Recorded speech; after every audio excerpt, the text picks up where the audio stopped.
Yeah, Nadine, if you want to start sharing your screen in the meantime, we save 30 seconds. Because,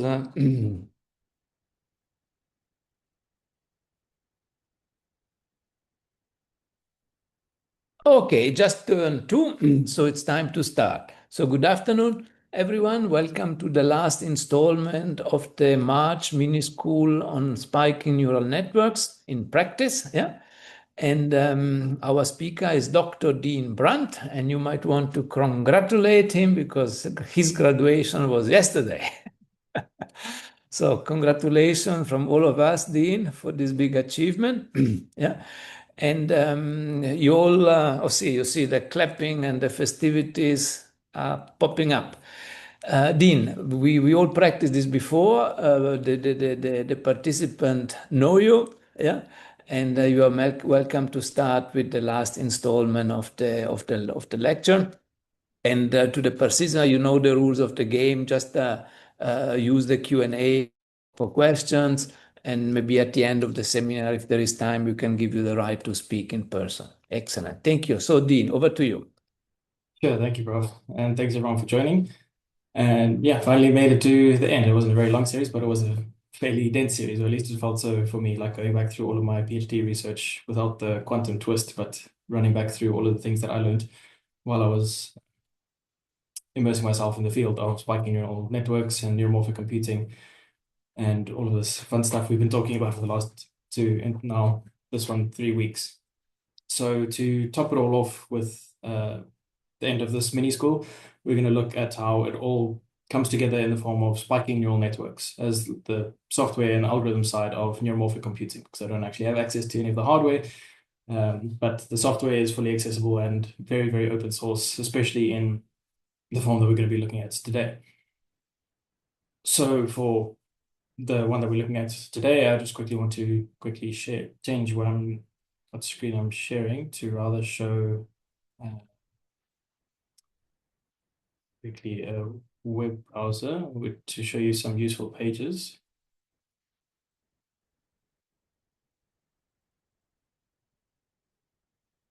Yeah. So the main one that I want to show you, because we're going to be talking about it the whole lecture today, is this about SNN-Torch. This is an open source library that's an extension of PyTorch for spiking neural networks specifically. And this has been my home for most of my PhD when looking at all neuromorphic computing stuff, because it is a very, very expansive and inclusive and really powerful library. Do you want to share actually the link to this in the chat, just so we all have it before we get going, so you can start looking through things along with me.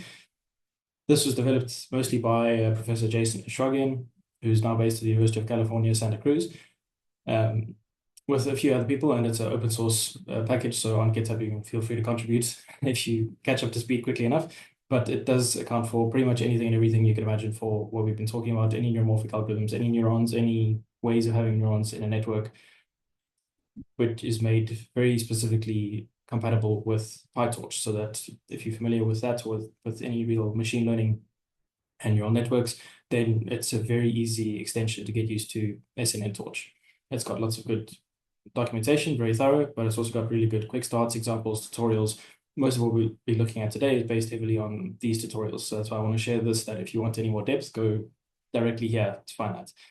It's also coupled with a very good research article that talks about why SNN-Torch exists and how we can take so many lessons and ideas and principles from a more classical deep learning and extend it to the realm of neuromorphic with these neurons and make spiking neural networks, and how similar a lot of the features are and how extensible it can be.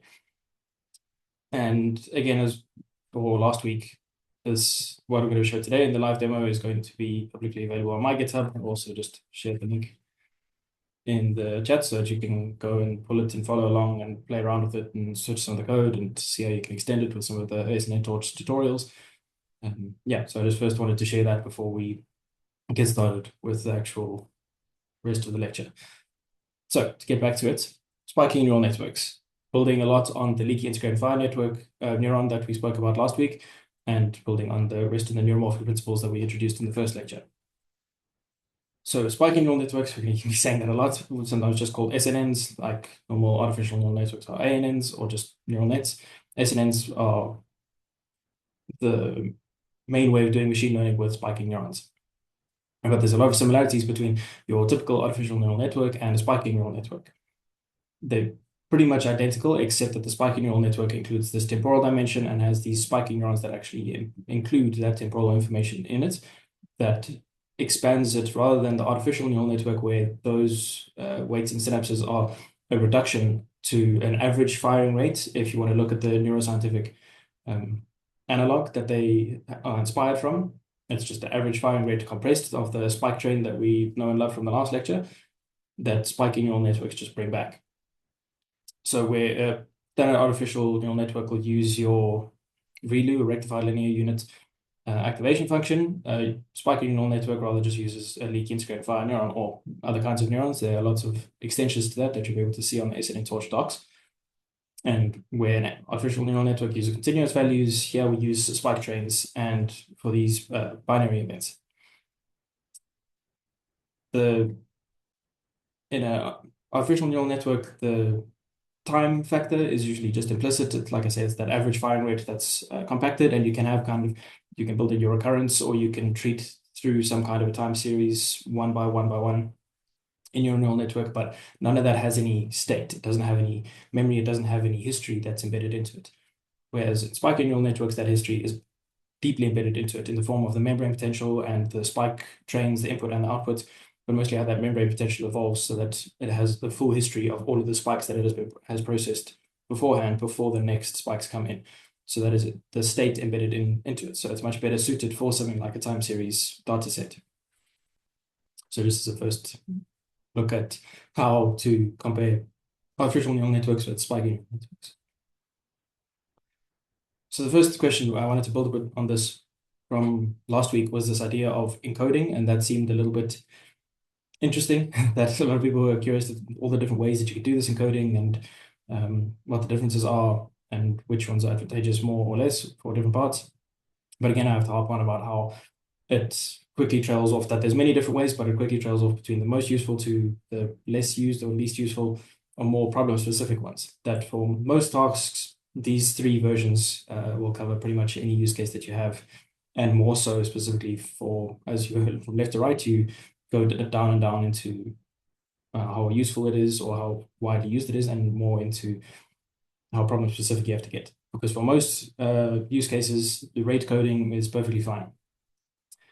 The rate coding, again, is where you take whatever scalar value you have, whether that's like in last week, we looked at the sine wave for the sound wave that we were then discretizing into a spike train, where the higher value leads to a higher probability of spiking in that little chunk. Or if you're looking at something like a normal data set where you've normalized it, you put it between your 0 and 1 or your -1 and 1, that scalar value can then be converted into a probability of spiking. So that the higher the probability, the bigger the number, the bigger it would be treated as a weight in an artificial neural network, the more likely it is to spike in this spike train. And then those spikes will be randomly distributed across the spike train. If you are doing it where there's already a time series, then you can use just the exact time step value of how big that number is, converted that into a probability. And then if a spike occurs in that analogous time series of the spike train. But if you just have literally just a single value, like we'll see we have for MNIST, where it's just a pixel value of the brightness or the intensity, then for that single value to be converted into a spike train, they distribute it randomly as well, just based on a Poisson distribution, most likely most of the time. But that's also, you can fine tune that if you really want to. Similarly, for latency coding, the only difference is that it's not that it spikes more, it's that it spikes earlier for higher numbers or higher probabilities, and spikes later for smaller numbers. You can also do things like a direct current encoding, where you just take the raw value that's fed straight into the leaky integrated fire neuron, because as we'll see later, it can have a weighted input that determines how intensely it spikes, and then just use your LIF neuron as your encoding in the first place. You can do things like delta modulation, where it actually encodes an up and a down spike, almost like a heart rate monitor, that then encodes a little bit more information as well, because it's got then a positive and a negative and a full flow between it.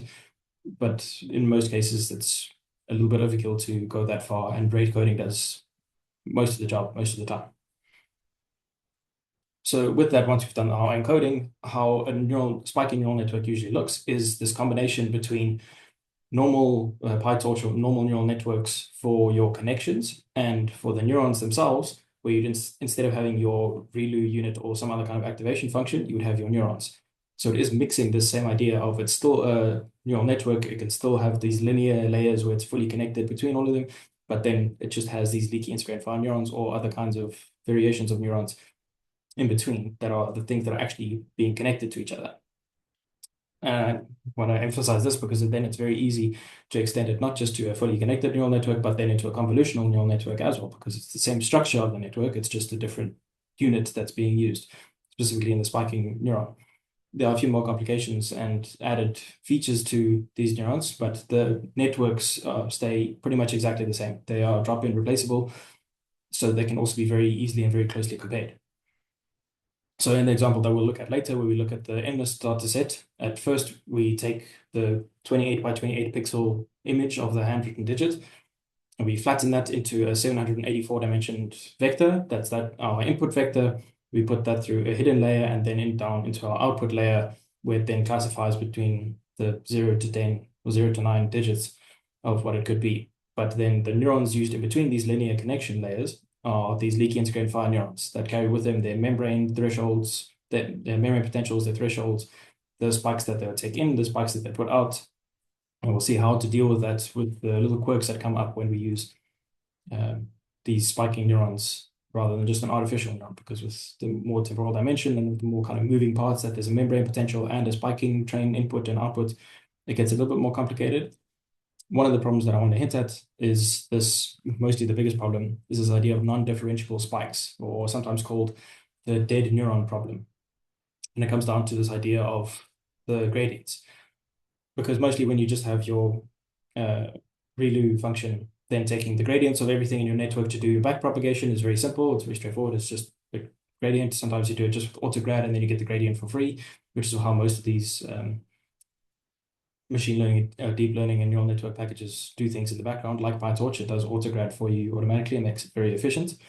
But with spiking neurons, you get the problem. Because when there's a spike that is output, how do you differentiate that when there's no spike and then suddenly there's a spike and then no spikes? That immediate spike creates then a heaviside function. And when you try and take a derivative of that, you're either going to get 0 or you're going to get undefined where it's actually spiking. So then that immediately means that you can't train it, you can't backpropagate through it, you can't use it really. So it's usually a very big problem, but luckily there's also a very good solution to that. This idea of surrogate gradients, where instead of then doing your heaviside function back pass where you try to get this derivative and you just end up with 0 undefined, you smooth that function out. So you can replace that backward pass that you're taking the gradients of with either, there's a few different options, usually something like a fast sigmoid or an arctangent function, something like that, where it smooths it. Here it's showing the fast sigmoid, but sometimes it's arctangent, where instead of just this blocky, where it's at 1, then it drops and then it's 0, or looking backwards, it instead is a smoothed function that just smooths the edges a little bit, that actually has a well-behaved derivative function that you can take. And so then you do your forward pass as normal, processing the spikes with this heaviside function, because that's not a problem. But then when you do your backward pass, you have to use this surrogate gradient. And that's also a very easy drop-in replacement. Doesn't make a very big difference, but it still performs very, very well, despite this little hiccup. But it is something that is spoken about quite a lot when you look at spiking neural networks. So very good thing to know about, even though most of it is kind of obfuscated away and hidden, baked into the neurons themselves and into the networks, so that when you just run training your network and you do your backward pass, then it's taken care of for you in something like SNNTorch, but it's still very good to know about, because we'll see how we build it from hand and then how easy it is obfuscated just by doing a few lines of SNNTorch code. So another thing to keep in mind for this idea of this full pipeline of training is, how do we deal with loss, and how do we deal with seeing how accurate we are to the results that we're trying to train on, so we know how to do the backpropagation and how to improve that, minimize the loss and improve the accuracy.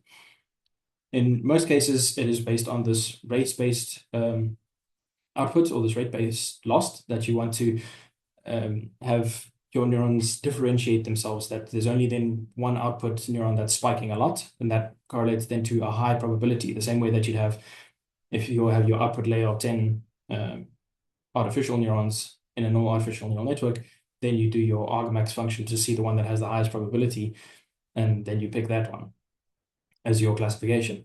Same thing here, that we just, again, compacting that final output spike train on that final output layer. You compact that into then see a spiking rate based on that, based on how many spikes there are in each spike train. And then it's the same kind of analog to your artificial neural networks.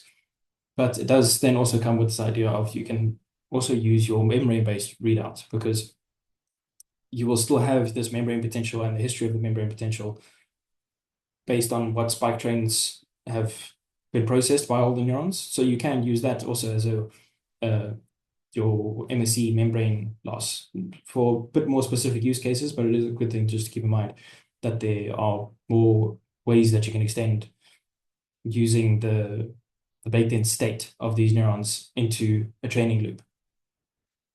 Also just want to mention that this idea of this rate-based decoding, you could do the same thing as you do for your encoding. Like there's options between your rate encoding, latency, delta modulation, direct current. You could do the same thing for decoding. You can mix and match. There's many different ways that you can customize a neural network. Already in artificial neural networks, there's many ways to customize it. In many ways, there's an art form to constructing a really good network. With spiking neural networks, you get a little bit more customization and a little bit more that you have to get the right combination of everything that goes on. Also, another thing that's built into NITheCS that is usually obfuscated away, but is good to keep in mind, is that now, because we have this backpropagation that's already a little bit different in the form with spiking both the surrogate gradients, how do we deal with loss over a spike train? And that's dealt with by this algorithm called backpropagation through time, where the loss is accumulated through all the time steps and the surrogate gradients and all that across all the time steps throughout the network. And all of that is backpropagated through the network to then make those adjustments to the weights and to the weights of the input currents and how the neurons respond to the next set of inputs. So again, very similar to how there's normal backprop, but now there's backprop through time to also make the same analogous training loop that you would have with an artificial neural network. So again, back to the magic of NITheCS. It's a open source Python library that's built to be directly compatible with PyTorch. It's literally just a little hat that you put onto it.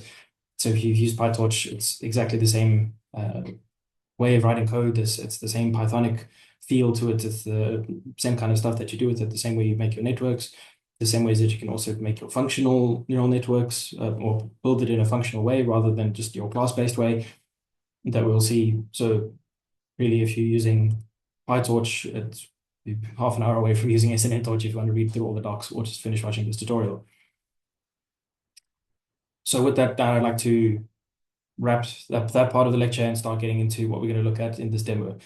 And it's a bit of a bigger one, which is why I wanted to go a little bit quicker through that bit of intro, just to save us some time that we can really go through the demo properly, because we're going to go through 3 stages of this, where first we're going to look at how to do this encoding that we've been talking about. You don't have to make your own custom Poisson function or things like that, and how what it actually looks like when using it in the context of NITheCS, because that's then a part of your data pre-processing that you would have the same way that you would transform your data and you'd get it into the right shape and the right color before feeding into your neural network, your artificial neural network. Now we have to look at how do we set our encoding strategy into that, and what does it really look like? What does it mean to have this image that's then put into the form of spikes? Then we'll see what the leaky integrated fine neuron looks like in a bit more depth than we did last time, because that was a bit of a quick brush over just to see what it can do with the basic idea of that it spikes, it leaks, it has a threshold. But now we get into a little bit more detail to see what it looks like, what it functions like, how we get from this idea of this RC circuit into an actual neuron. And then how does that look when we connect it all together into a network and try and evaluate it on something like MNIST to see where does it stack up to artificial neural networks, and how does the network architect experience look like when going through making an artificial neural network compared to the spiking neural network. So that was a good cue for me to switch to the actual demo itself. Okay, here we go. And this code is all on the GitHub, like I linked to in the chat, so you can follow along. You can tweak it how you want to. You can change it, all of that. Which reminds me, I didn't even mention how to get started with SNNTorch. It's basic as any other Python package. You just pip install SNNTorch or UV add SNNTorch. Usually it'll go and fetch the PyTorch dependency for you, but if you use PyTorch already, it's just one little add-on. It's really not hard to get up and running with. And when you do import it, we don't need it for this first part with the encoding, but we'll see it for the other two parts of this demo. It's just import SNNTorch, and then you'll be off to the races. So first I want to look at this endless data set just to set the stage for that. We're going to be looking at this data quite a bit in this tutorial. The rough way that I'll be importing it and getting making use of it, just so that when you see these weird lines talking about MNIST and transforms, that is not too overwhelming or weird or unfamiliar. Just if people haven't dealt with PyTorch to deal with the MNIST dataset before. Essentially, we're just defining some parameters of where our data path is, what batch size we're dealing with. So the MNIST dataset is usually split into about 60,000 training samples and about 10,000 testing samples. But to train all of that, we don't want to put all 60,000 onto your GPU straight away, but we also don't want to go one by one by one. So we do it in these batches of usually around 128. That doesn't really make an incredible difference unless you're really fine-tuning the performance, but for our use case, we just stick with 128. So when you see this batch size or this number 128, just know it's because of that, because we're putting in these little bundles and these groups of 128. There's 10 output classes, just defining here that we're using Torch instead of NumPy for when there's all the calculations going in the background. We download a data set. We do a very basic set of transforms onto this just to make sure that it's in the right shape of 28 by 28, that it's grayscale, it's in the tensor form, and that it's normalized between 0 and 1, so that we can just have one big matrix for each image that's 28 by 28 entries and is between 0 and 1. That should reflect a handwritten digit. We set up the dataset, we apply the transform. That part is very familiar, or should be very familiar. Here we're just going to look at a smaller subset of that because we don't need to look at the big 60,000 training set just for this small demo to make things run a bit faster and smoother and not overwhelm the numbers into the tiny plot. We're just going to use a smaller subset of about 1/10 of that, so just 6,000. And if you do want to use other training methodologies, if you do want to use subsets, this is just a little hint at how you can do that with SNNTorch, where you could just SNNTorch.utils and data subset. There's many other utilities, but this is more just a hint for that. Our data loaders, I don't want to spend too much time on it. It's the basic PyTorch thing of just taking the data and putting it onto whichever device you want to use, or putting it into this form that you can call this object later. But here we get into the real, more interesting part of it with the spike encoding. I mentioned before that usually it's done with just a simple rate encoding, and that's what we'll stick with most of the time because it's the most really practically useful one. So really there's two ways that you can deal with something like MNIST, where it's, like I said, it's full just a single matrix for a single image is a single matrix of numbers between 0 and 1 reflecting pixel brightnesses or intensities for that handwritten digits that's in grayscale. But getting from those single values into then these spike trains, you can do really two different ways, where you can either repeatedly pass the same training sample into the network at each time step. So you just pass a whole picture of that into each time step, but then it's more like a static, unchanging video. So imagine just instead of a picture, it's just a video of how many time steps you have of that same image. So it's not really very varied throughout. So more times than not, we use this second method where we convert the input into a spike train using this rate encoding, where each picture takes on a discrete value of the 0, 1, and it is then MNIST is converted into a time-varying sequence of spikes that features a relation to the original image. We'll see what that looks like a bit later, but that it's not just the same image passed in through every time step through every spike chain, but that it is a bit randomized. So that also that exposes your network to be a little bit more resilient to slightly noisy or slightly different data, slightly different shapes or forms of the data, almost like you can add some noise into normal neural networks by flipping the image, twisting it, rotating it, adding some noisy gain to it, things like that. This is almost baked into this spike encoding step.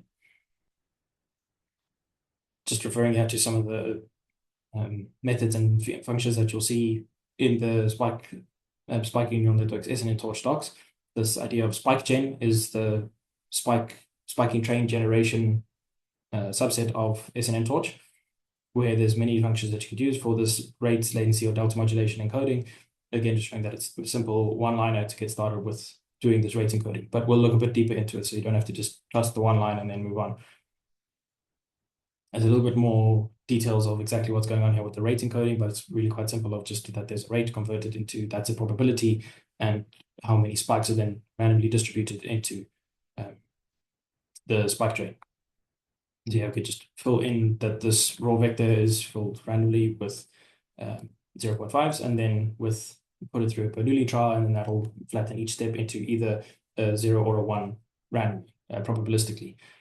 We convert that into a bigger spike train, and then we can see that it's just this array of 1s and 0s as your binary spikes. And in total, output spiking 60% of the time. But you can run this again and again and again, and usually you hover around 50%. But it can be 60, it can be 40, it can be somewhere around there. That's just this idea of rate and randomization. Especially, yeah, you can see if we do it for bigger vectors here, we have 100 instead of 10. Then we see we get a little bit closer to 50. And as we get bigger and bigger, approaching infinity, then you'll see that it will almost always go down to 50. It's like just making a coin flip to fill up this spike train. And I just wanted to include this as another visual just to see what does it look like for taking MNIST image and putting them to rate encoding, latency encoding, delta modulation. What does it really look like? Even though it won't really make the biggest difference in this case, especially for MNIST. I've tried a few different ways. It doesn't really seem to have a major impact on the actual training. It's just an encoding strategy that you can fiddle around with if you have a use case specific data set like this that you want to rather use latency coding, or you have to use delta modulation. But in most cases, rate coding is the go-to when we talk about any encoding features. So yeah, when you want to look at how to take this data like we took from our training loader that was set up using the normal PyTorch ways, then you can put it into making this set of your spiking data, where you use this spikegen.rate for your rate encoding. You iterate through your training loader, and you put it for how many steps you want in your spike train. You can have 5, you can have 500. That's also level of precision and level of data size that you want to deal with. The same way you can have your hidden layers in a neural network be either 10 neurons or 10,000. This is another thing that you can tweak to see how much detail you want to include in that. And if you think that the data set has a lot of temporal detail that will make a big difference, then you can have a bigger spike train, of course. And this is just showing you the one line in SNN-Torch how to do it.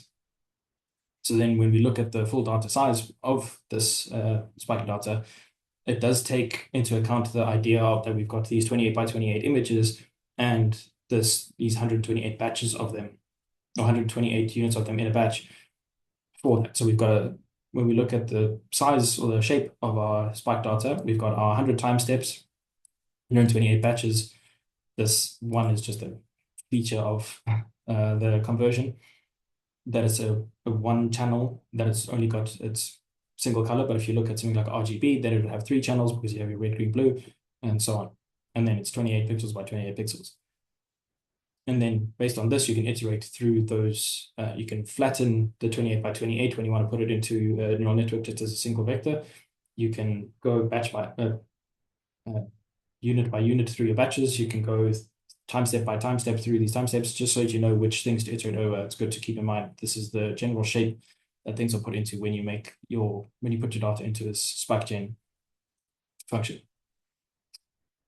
There's a lot of good utilities here that SNN-Torch includes for visualizing your data, like this spike plot, and then we can put that into a little animation that I'll show you now that I think really helps the idea of seeing what does it look like when these spikes are randomly distributed and generated based on this rate encoding based on just a single image. What does that really look like?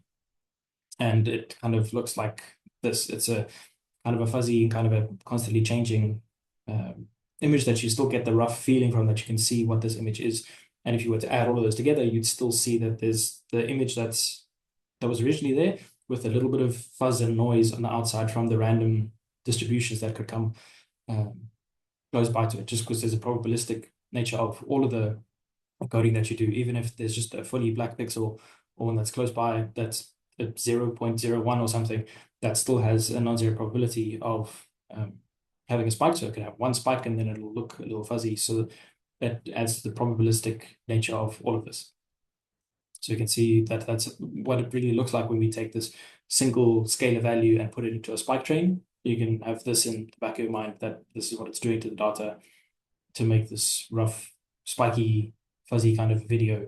That's what your network sees, rather than just the single scalar value that's passed through. Then this idea of raster plots is also very important, because here we can look at all the time steps, and here we can look at the different neurons and what the spike train of each neuron looks like. Then we can already see that for many of the neurons, they're a lot darker, they're a lot more intense, and for many of the neurons, they're not really intense at all throughout their whole spike train. And this correlates directly to this. If we could average over the time steps, we would see a level of intensity that is higher and lower and higher and lower. Then if you reshape that back into the 28 by 28 pixel image, then you'll get your exact number of your 100 digit, or your 6 or your 8 or whatever number it is. This is the unraveled version of that, where it's been flattened into the 784 neurons and then pushed through all of the time steps for these spikes. What that looks like then when we put it actually into a neuron for your spike train, if we look here just randomly to the 210th neuron, don't know where exactly in the image that would be, but you can imagine it be somewhere that's bright, because it's got a really high spike rate here in the spike train. That's mostly randomly distributed, even though it's almost all of them.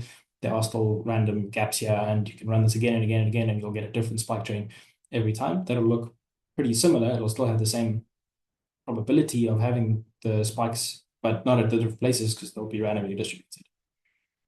So that covers the idea of the spike encoding, and pushes you a little bit more to always use rate encoding, because it really is the most used and easiest to mentally grasp, mentally visualize, see what's going on.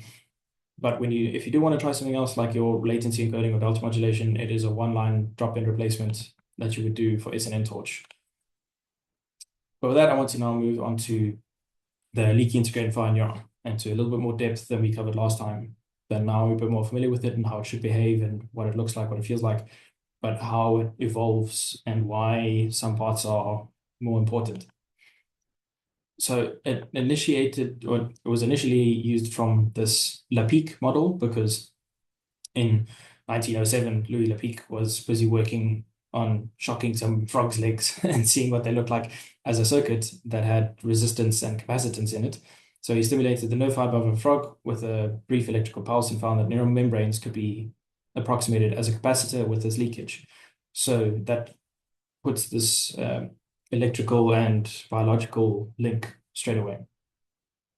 So in NITheCS, they do talk about the Lapique neuron, and now you'll know why. It refers to this basic circuit model form where we have to account for this resistance and capacitance that then has this time constant that it makes. And we worry about this time step of how each current is chunked up into a discretized step.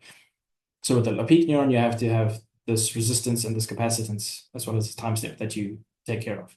But yeah, just as you would initiate your ReLU function or any other activation function in your neural network, you just SNN.Lapique, and there you go, there you've got your neuron.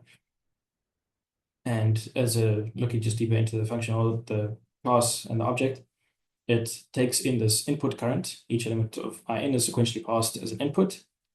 The membrane potential, which it will keep track of as its state. It outputs its membrane potential after it's been simulated, and an output spike, either 0 or 1, based on if it's past the threshold value or not. All of these are torch.tensor, so they're immediately just compatible with the rest of PyTorch. And here we can just initialize some random values that we want to see for in the correct shapes of your membrane potential, that'll be your array, your current, your spike output, all of these just in their initialized states, and to keep a recordings of this membrane potential.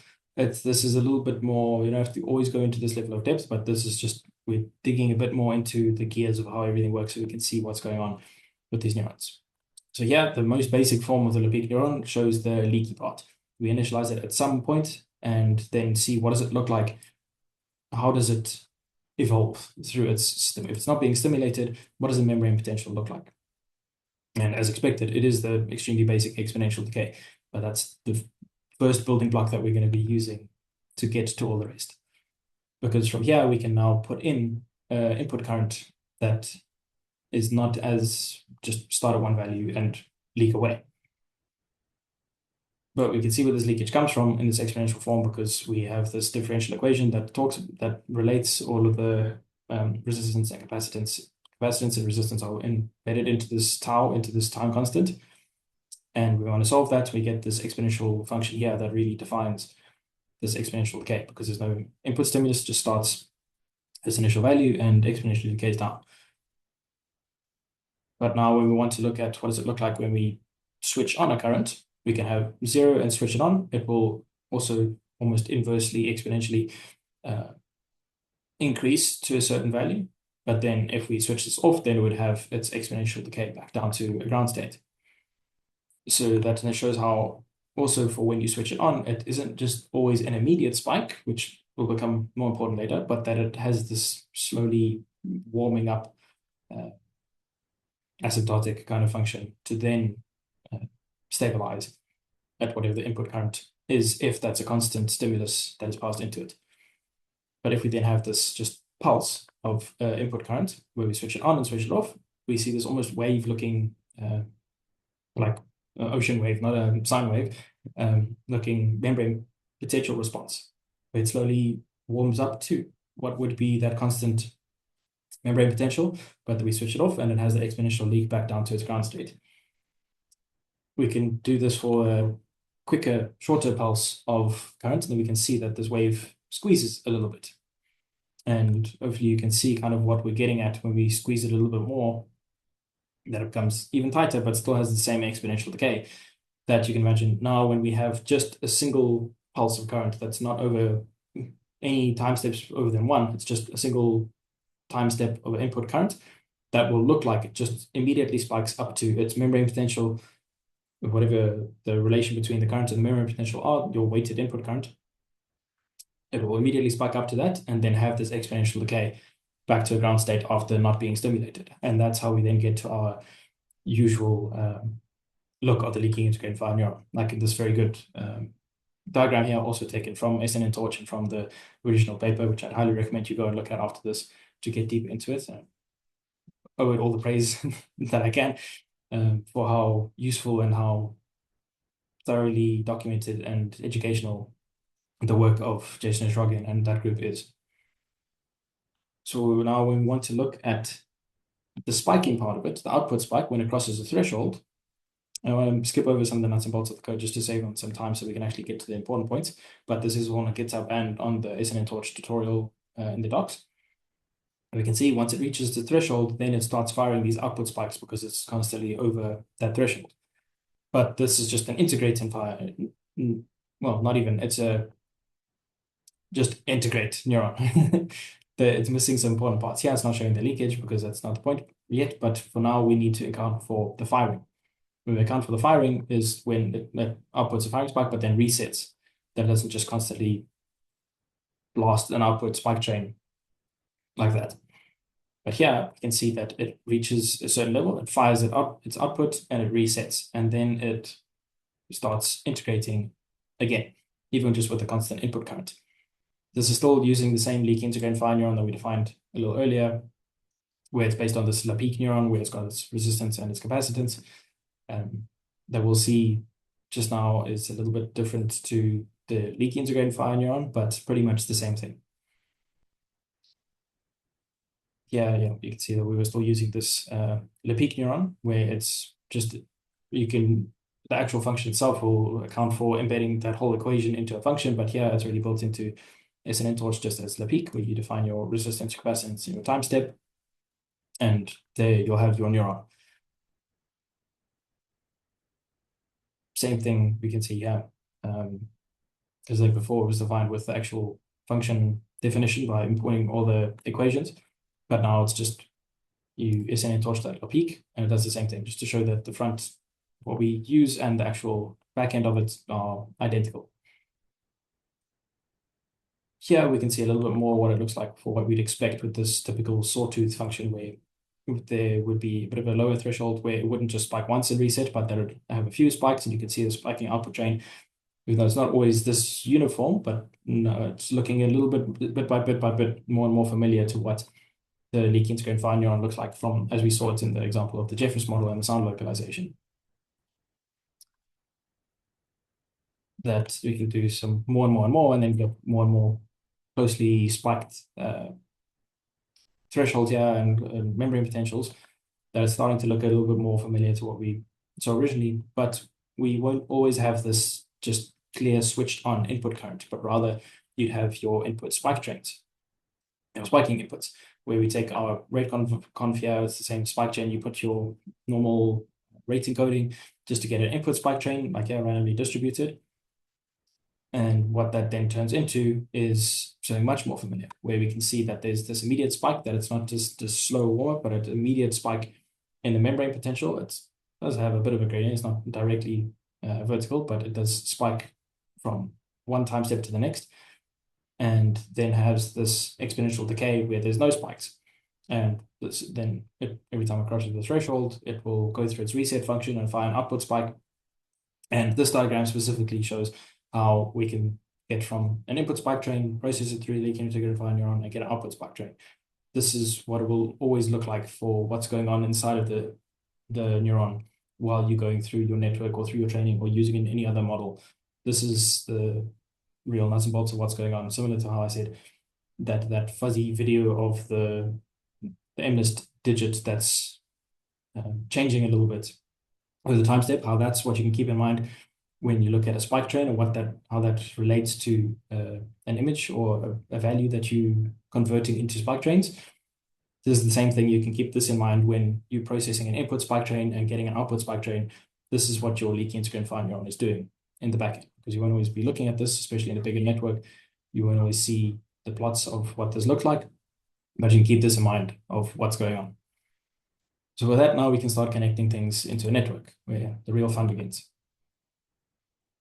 Again, just wanted to hint at some of the math that went behind it of how to get from a Lepeak neuron to a leaky integrated fine neuron, where the Lepeak neuron was based on this differential equation where it's got the time constant, that's your resistance and capacitance that you have to account for. But more realistically, you can solve this with the Euler method and discretize it, and then account for this decay rate, this exponential decay factor in this beta parameter. So here you can have a discretized form where this t+1 is for the next membrane potential being u. The t+1 is what the next membrane potential will be based on the leakage or the decay of the current membrane potential factor, scaled by this beta factor, and then added this weighted input spike for what's the next spike to be processed.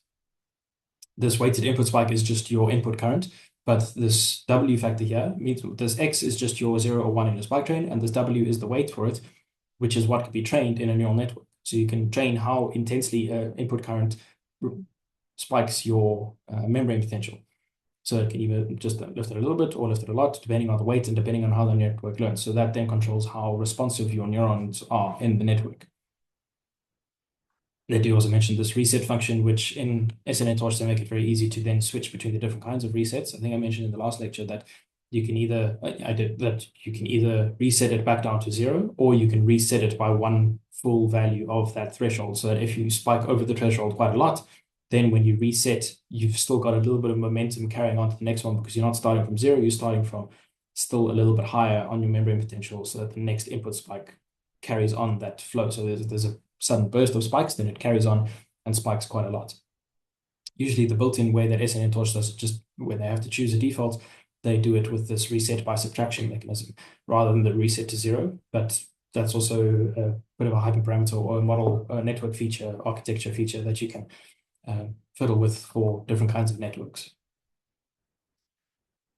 So again, we want to look at just what does this leaky integrated fire neuron look like when we have it in this form rather than the LaPeek form, where you have just your beta times your membrane potential, you have your input spike, and you do this thresholding mechanism, where if there's a spike, it's either 1, or if there's not, it's 0, multiply, scale by this threshold parameter that you can also then change. Usually it's if your membrane potential is 0, usually between like a 0 and a 1, sometimes you put it 0.75, 0.8, it's a hyperparameter that you can control in the training of your network, or how responsive you want your neuron to be. You can lower the threshold or higher it and so on.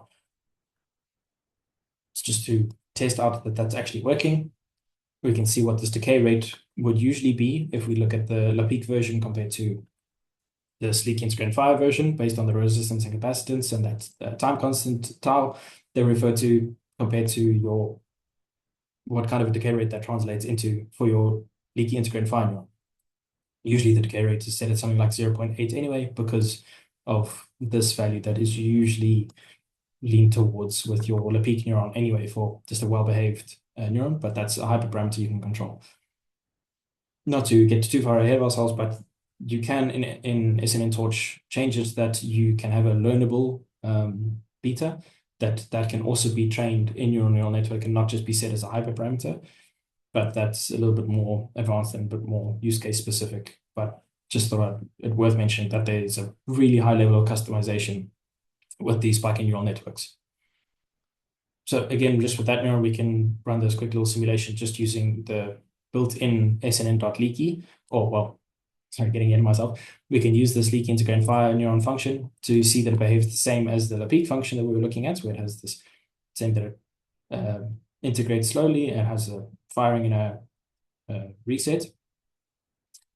That when we want to build a network with it, we know that it's pretty much the same as the LaPeek, and LaPeek is a bit more updated, that we could rather use this discretized form because it deals better with input spikes in this discretized form, where you can have a weighted input current rather than worrying about the actual continuous value of an input current, that you can decouple that from your input spikes, and it makes it a bit easier to process. But that through that change, we're not really changing that much in the outputs, because here we can see it's exactly the same. So finally, time for the network that we want to work with. Where here we're going to be looking at a very basic network that I alluded to during the actual lecture slides. So I realize I need to speed up to fit in time. That the input layer is 784 dimensional vector, because that's just the 28 by 28 MNIST image flattened into a single vector, 784. We have one hidden layer just of 1,000, and output layer of 10, because there's 10 classes that we want to classify between. It's the most basic form of a deep neural network that we can come up with. You can extend this in all the many different kinds of ways that you can think of, kinds of network architectures that you like. It's, like I say, exactly the same as normal PyTorch, just now with these spiky neurons in it. We set our beta decay factor here just to 0.9, just to pick a random value. And here we can initialize our layers for our real network. That it starts with this linear layer, it goes into a leaky layer. This SNN.leaky is your leaky integrated fire neuron, or you could do your LaPeek layer, but I think here you have to do a leaky layer, otherwise you need some transforms in there to make all the shapes work. So leaky, and then another linear layer, and then to your leaky layer. That then takes, we've got our input of the actual features, we've got our linear, leaky, and that's the full network. We do have to initialize some of these states, like again, initializing the memory so that it can keep track, because under the hood, PyTorch or SNN-Torch is keeping track of the computational graphs of all of these membrane potentials and their gradients and what they've gone through and what values they've had. So that all of the backprop through time and all of the gradients can be done in a way that's consistent with itself, that it can use an autograd function to give you a lot of these values nice and easily.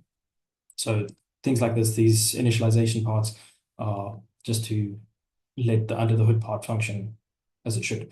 That we can also then record the membrane potentials and spike output trains that we want. Looking again just at what kind of dimensions this will look like and what order it puts it in.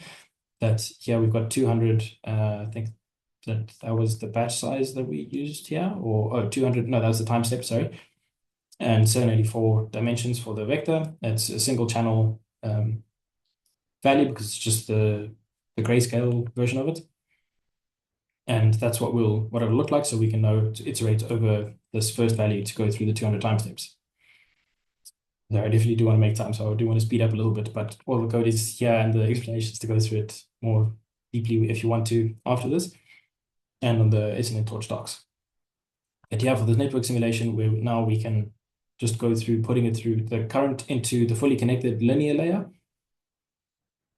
That then this current is what's put into the leaky integrated fire neuron with its membrane potential that it already had, which initially was just 0. That'll give us a new membrane potential and an output spike train value of either 0 or 1 if it's spiked or not. And then for the next layer, we want to get this input current as an output from the fully connected layer, the linear layer. Oopsie, didn't mean to click on that. These red lines are just VS Code being said, don't worry, it actually works. Based on the spikes that's gone through it. Then we get a second spike here for what's gone through it, because when the network processes, you have all of your input layers that are then converted into your spike trains, but it goes one spike at a time, one time step at a time through the whole network. And then when we look at what that really looks like here, we can see this input spike layer over all these 200 time steps, what that looks like for these 784 neurons for each time step, how they're being stimulated. Imagine each layer of this is each neuron's spike train. The hidden layer has 1,000, so it's also just much more dense. But then the output spikes is just these output 10. And we can really see here, just from instinct, we can see which one is spiking more, which neuron, if you just, without trading the network, if you just shove the numbers into it with these randomly initialized weights, what will be your output value? And you can see it'll be the one that spikes the most, based on how we defined this problem, that it'll probably be on either, I don't know what this, 5 or 0, just randomly. Not to say this is correct, but just that it can process all of these spike trains. Here is another just little animation that SNN-Torch makes nice and easy to do. We can see, based on time steps, which of these neurons are spiking the most and how their counts are going up. Like I said, we can see that it's mostly 0 and 5 that are spiking the most, similar to this last raster plot. We can also then look at just the general spike trains of the output layer to see how those spiking patterns look like. There were some that they're not spiking at all, and the membrane potential is kind of all over the place. Sometimes there's a couple of spikes here and there, sometimes there's a lot. Again, just things to keep in the back of your mind for building your own intuition for what's going on in here. Now we have to deal with the idea of these surrogate gradients. There's the hard way and then there's the easy way. The hard way is just to show you what it really looks like under the hood for if you want to make your own kind of a neuron, which for my PhD I did have to. In this similar kind of a setup, just this is how SNN-Torch defines it, so that it can split this forward and backward pass to keep the neuron behaving as it should. That it makes this class and it inherits a lot of things from other neuron classes, more base classes, and it has the forward pass where it is calculating, it's using the heaviside function, and then it detaches this from the computational graph for the under the hood PyTorch stuff that's going on there. And it just does this basic beta times m plus its weighted input minus its reset of the threshold. That's the usual forward pass that we know and love. And then in this autograd function of your arctangent, it does have this backward pass. Here, the forward pass is saying just do the forward pass as normal, and the backward pass is done with this specific gradient function, the arctangent function. You can get more into then your fast sigmoid or other sigmoids or other surrogate gradients, but this is where it'll really come in if you want to go really into the nitty-gritty of how SNN-Torch is working. So this is what a neuron looks like really with the under the hood of SNN-Torch, so you'll learn to recognize it. But in most cases, it's just here we've defined leaky surrogate as a neuron class, but in most cases, if you have just SNN.leaky, it has this built into it, that it's got, I don't know if you'll be able to see it here,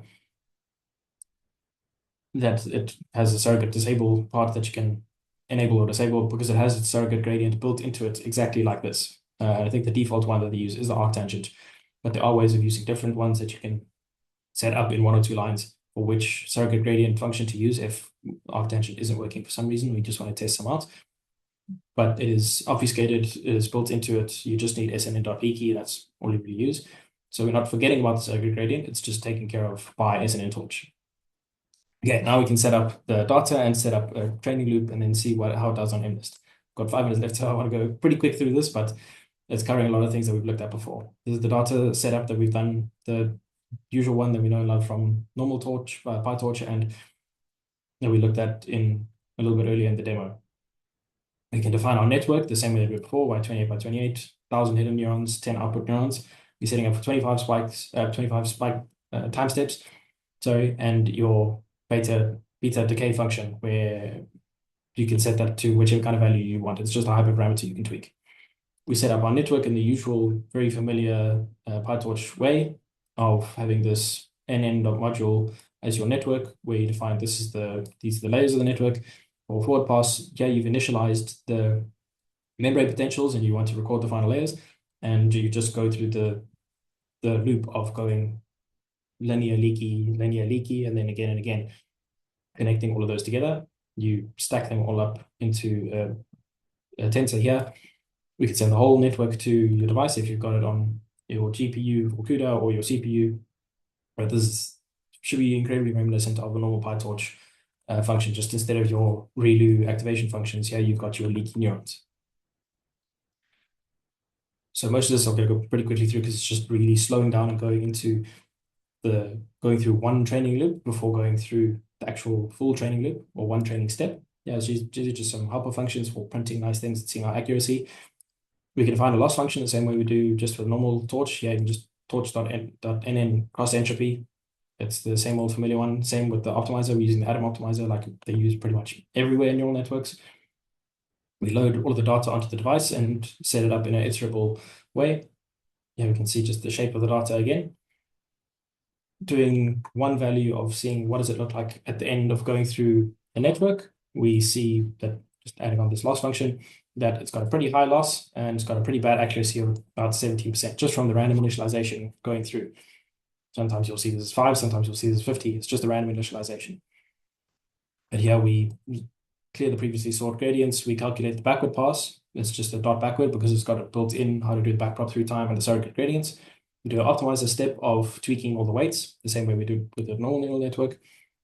And then we can calculate the new loss based on the first step of the optimizer. And we can really see that it's gone from 17% to 53%. So it drops its loss quite quickly and improves its accuracy.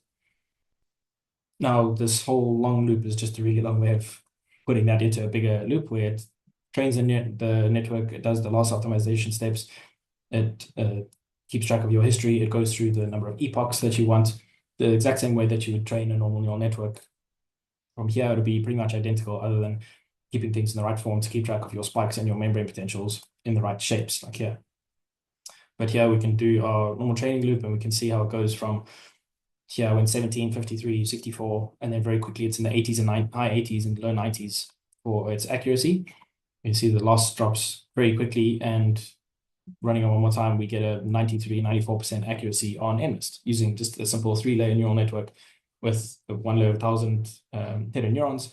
And there you go. You can do the same thing with a normal neural network, and you'll probably get maybe a little bit better results because it's more of an actual native data set. You're not adding this probabilistic encoding feature, but it's, yeah, really impressive that with a 3-layer network and a leaky integrated via neuron, you can get 94% accuracy on MNIST. There's many other data sets to try it on.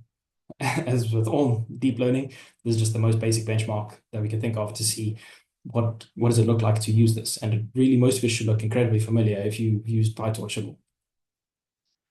Okay, so quickly in the last 2 minutes, I want to go back to just wrap up in what we've been looking at. Like I said earlier, we can extend these networks into being convolutional neural networks, recurrent neural networks, probably graph neural networks, all different kinds of ways that you can change just the architecture of your neural network, where you'd still be using artificial neurons in your ReLU function, activation function. Now you could just use spiking neurons and your rate encoding or latency encoding, whatever. And you can see how the network shapes can change very quickly. One of the next tutorials that SNN-Torch has is about using a convolutional spiking neural network. And that does even better on something like MNIST because it's a convolutional neural network. There's many neuromorphic data sets, like specifically neuromorphic MNISTs, where either it's one of them I know of, that instead of just having the image of the handwritten digit, it's actually got a trace of someone writing the digit of a time series, that it starts like with the number 8, starts up here, goes, loops, loops again, and that time series is dealt with, which, not artificial neural network isn't as easy to do. There's recurrent SNNs, also another tutorial that you should have a look at on SNN docs, SNN Torch docs. Eventually, most of these can be ported to neuromorphic hardware, like something like the Intel Loihi that we mentioned in the first lecture, or the IBM True North, things like that.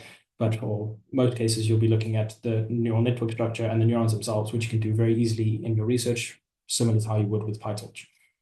Sorry for rushing so quickly through that. I hope that you'll be able to still have appreciated and made sense of what we've been looking at in this lecture and in the past 2 lectures as well, for how we've gone to just hearing about this funny word neuromorphic and then seeing what it does, why it's interesting, why it's more brain-like, how it's very energy efficient, and all the different things that it can do, and how it can come back to this familiar form factor in the shape of just PyTorch, but just with spiking neurons, that it should be very familiar and very easy to get up and running with and get started with, to start experimenting, start seeing what you can do, start seeing where it's better, where it's worse, what kind of different things you can do with it.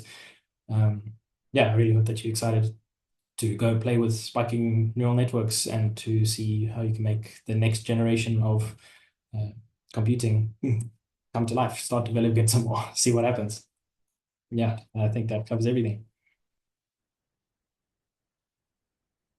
Any questions? Check the Yeah, Dean, sorry. Thank you very much. Yeah, sure. Thanks, Prof.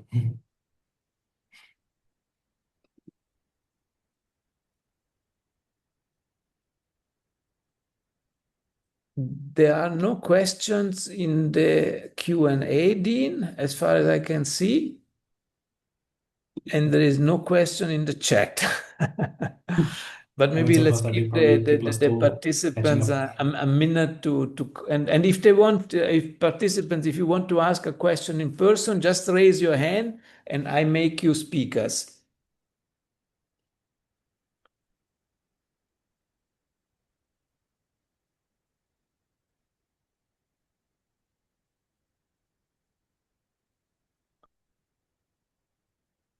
No, I think they're all scared of Dr. Brandt. I think it was a good sign that my They explanations were were not clear and that they're scared looking at the last docs. week, Dean, because before graduation, now they are intimidated. Yeah.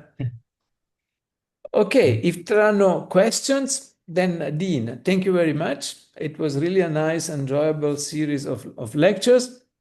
And I'm pretty sure that all the participants that have been with us the whole month enjoyed it as well.